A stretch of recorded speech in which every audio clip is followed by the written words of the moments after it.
What would you do if the person you loved most threw you away the moment you became weak? I gave him everything, my money, my strength, my future. But one accident changed it all. Crippled, broke, helpless. And instead of standing by my side, the man I trusted spat on my face and walked out. He thought I was finished. He thought I would die in silence. But hidden in a single sealed envelope was a secret, one that would shake the earth beneath his feet. Because the same woman he abandoned as useless was about to rise as the heir to a $10 billion empire. And when I came back, I wasn't coming for love. I was coming for power, justice, and revenge. The small living room felt like a prison that night. Dust clung to the curtains, the air was heavy with the smell of stale food, and unpaid bills were scattered across the table like silent reminders of everything I could no longer do. I sat hunched on the couch, medical reports trembling in my hands. My legs, once strong enough to carry me through 2 jobs, were now useless. My crutches leaned against the wall like a cruel joke, reminding me of the accident that had stolen my independence. Mark's footsteps echoed as he paced the room. Each stride sounded like a hammer driving another nail into my chest. His face was twisted in frustration, his voice sharp enough to cut me to pieces. "You're useless now, Anna. You can't even take care of yourself, let alone me," he shouted, slamming his fist on the table. The bills flew to the ground, spreading across the floor like autumn leaves. I froze, my heart shattering. My lips trembled as I whispered, "Mark, I thought you loved me for me, not for what I could give. Was it all just about money?" He scoffed, the sound dripping with contempt. His eyes flicked to my crutches, then back to me. "Love doesn't pay rent, Anna. Love doesn't put food on the table. You were supposed to make my life easier. But now," he laughed bitterly, shaking his head, "now you're nothing but a burden." My chest tightened as memories flooded in. Nights I worked late shifts just to make sure he had food. Days I pushed through exhaustion so he wouldn't feel small. The times I skipped meals so he could eat. I gave him everything, my time, my strength, my love. And now, because of one accident, he saw me as nothing. I fought to steady my voice, though it cracked under the weight of pain. "I may not walk, but my heart still beats. My love for you hasn't changed, Mark. Can't you see that?" But he had already decided. He grabbed his jacket from the chair and shoved his arms through the sleeves with finality. "I'm done here. Find someone else to pity you. I need a real woman who can give me what I deserve." The words sliced through me like knives. Before I could speak again, he stormed out, the door slamming so hard it rattled the window panes. Silence swallowed the room. My body shook as sobs ripped out of me, tears falling onto the medical papers still clutched in my hands. I turned toward the window, catching my reflection in the glass. What I saw wasn't me, it was a broken woman, abandoned and humiliated.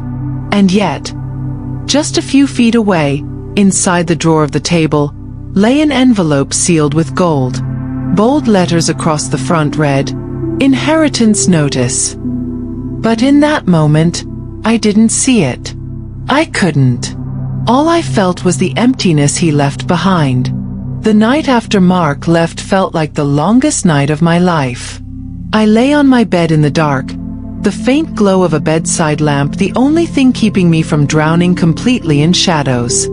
My room was silent, yet my head screamed with echoes of his voice. "You're useless now. You're nothing but a burden."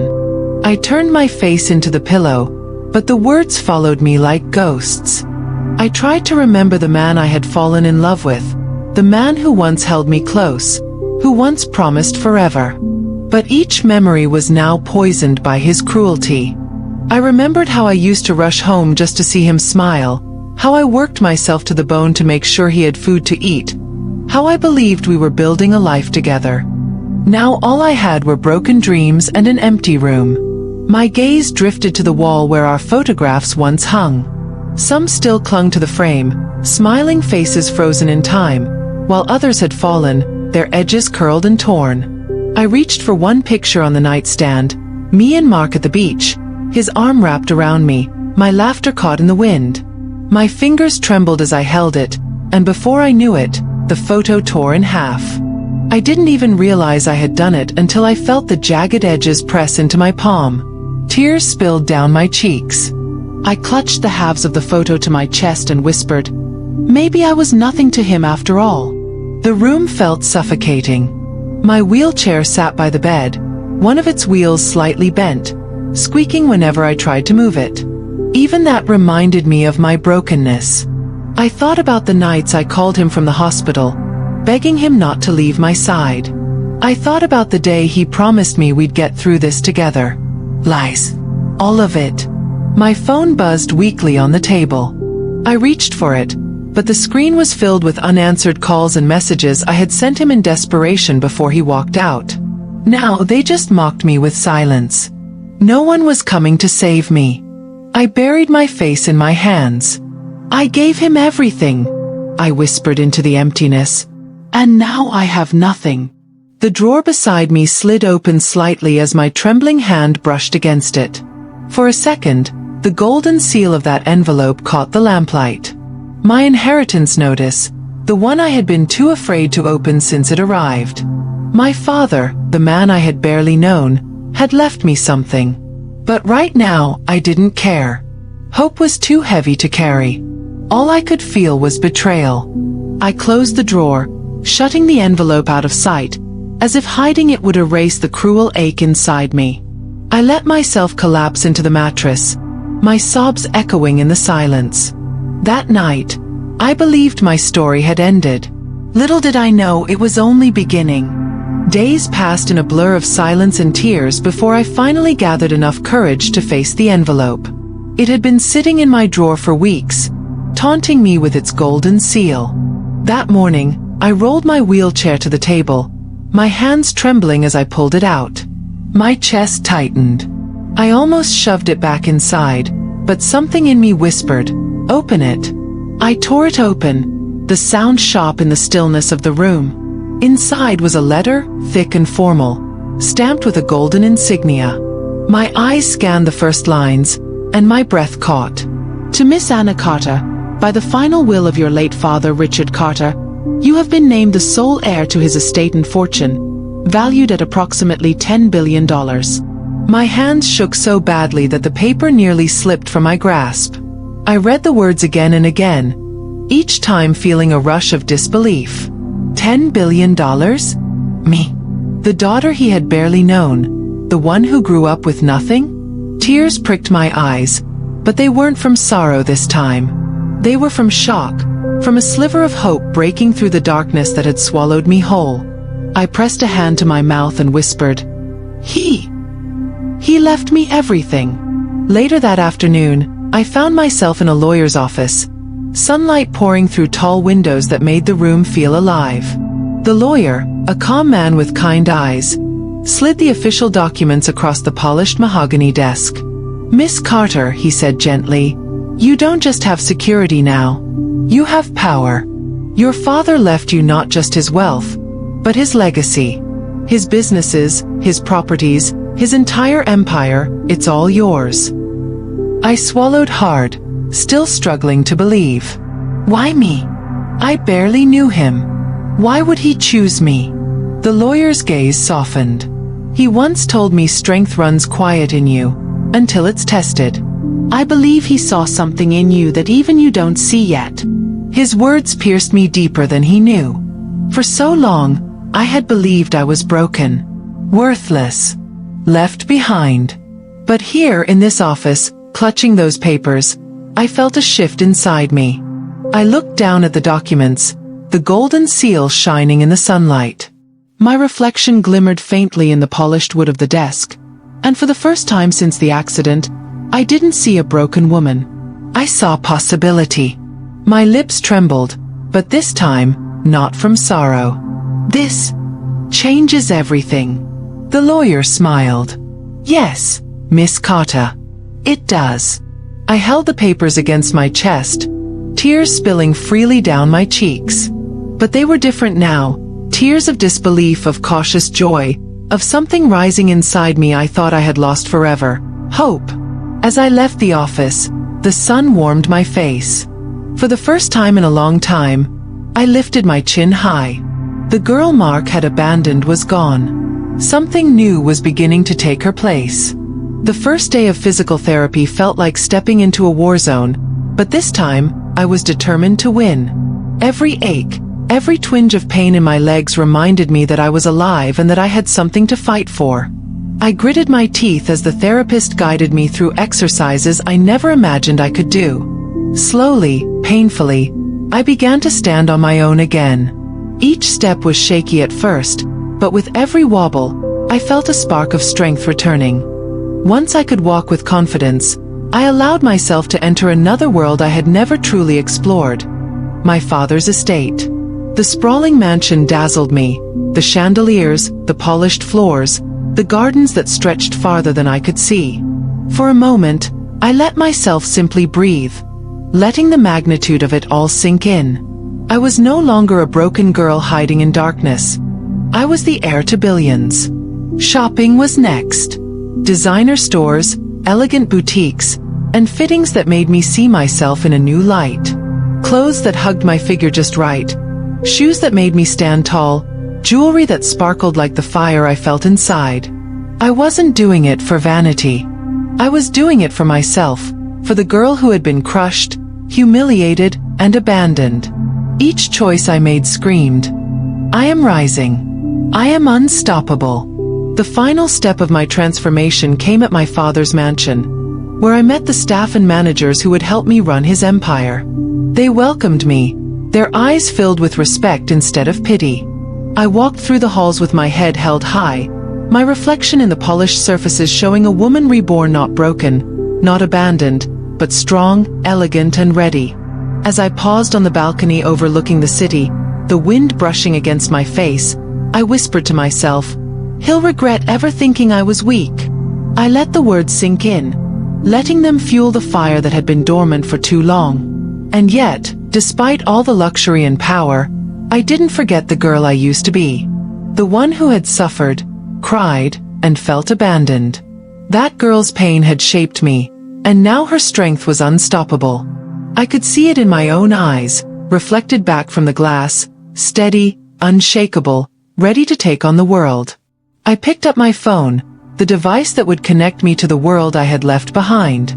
Mark had no idea what I was becoming. He couldn't see me now. But soon he would. Slowly, deliberately, I smiled. This was no longer just recovery. This was preparation. Preparation for the day I would reclaim my life, my dignity, and my power. The night I walked into that 5-star restaurant, my heart wasn't racing from nerves, it was pounding with purpose.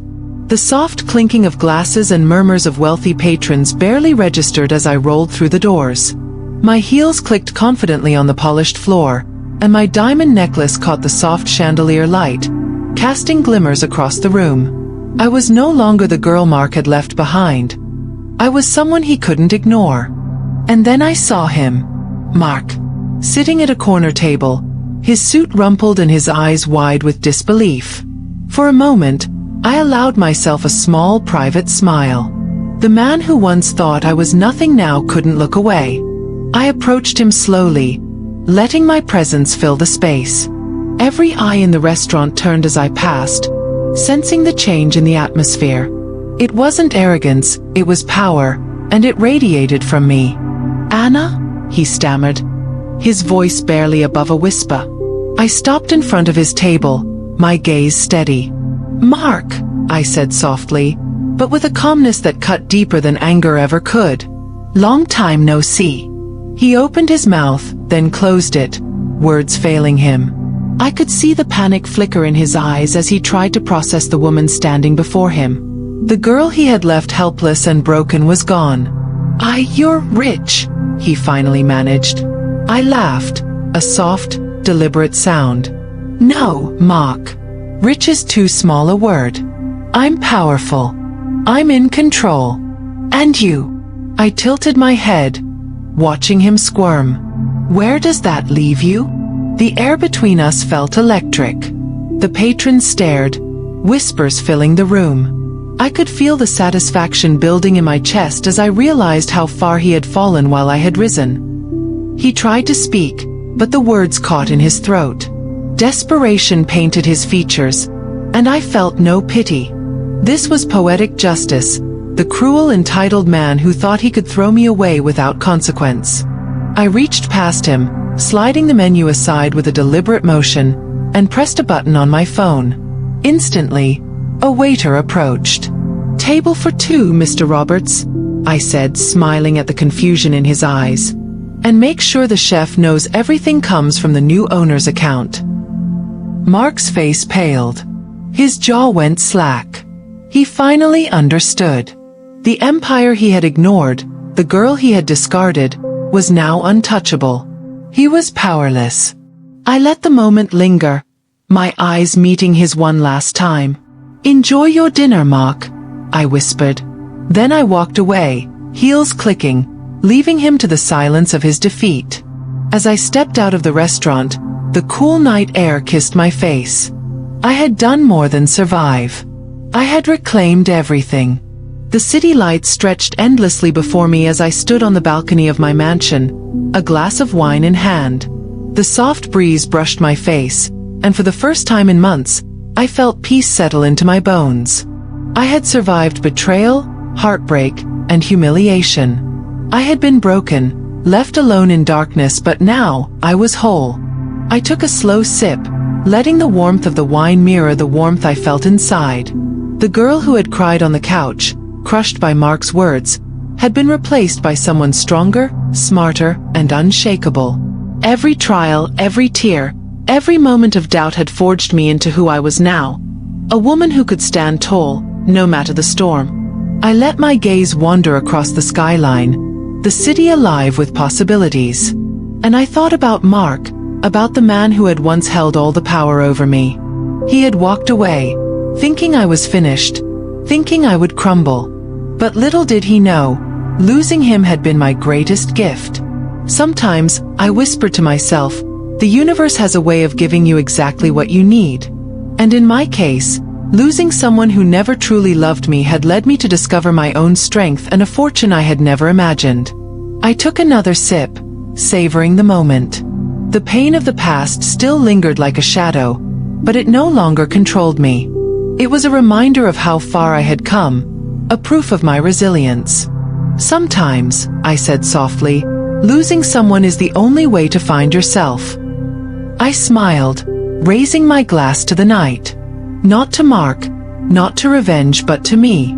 To the woman who refused to stay broken. To the girl who had once thought her life was over, and the woman she had become because she refused to give up. The city lights reflected in my eyes as I let myself dream. Dreams not of someone else, but of my own power, my own future, and the endless possibilities that lay ahead. I had learned the most valuable lesson: self-worth isn't given, it's discovered, fought for, and claimed. And as I turned from the balcony, the golden glow of the city behind me, I knew one thing for certain. I was no longer anyone's shadow. I was my own light, my own force, my own destiny. The world was mine now, and I would shape it however I chose. What are your thoughts on this story? Please leave your comments, like and share this story to your loved ones.